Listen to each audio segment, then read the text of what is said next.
Iran says it has no intention of negotiating with the U.S., at least for now, but President Donald Trump and his White House continue to insist that talks are ongoing.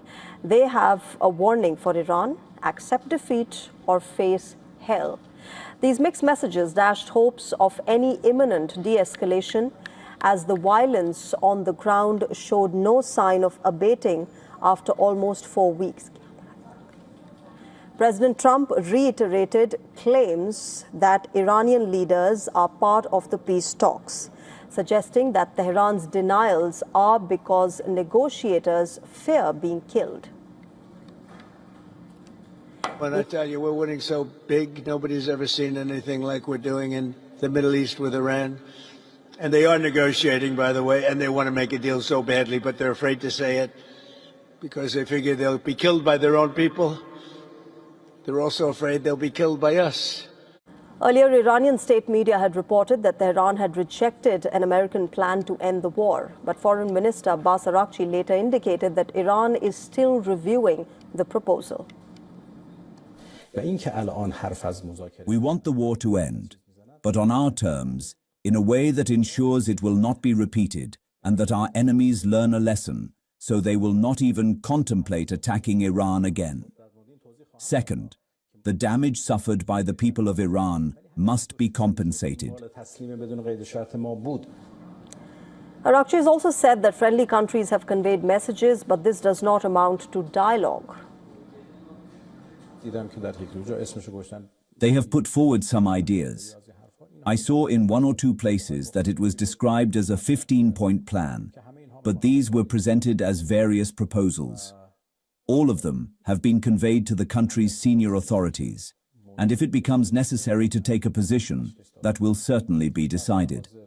For now, our policy is to continue resisting and to continue defending the country. At present, we have no intention of negotiating, and no negotiations have taken place. The White House, meanwhile, has said that reports on a supposed 15-point plan are not fully accurate, but did not provide specifics as well.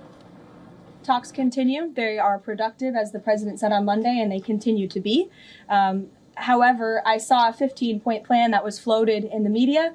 I would caution reporters in this room from reporting about speculative points or speculative plans from anonymous sources. The White House never confirmed that full plan. There are elements of truth to it, but some of the stories I read were not entirely factual.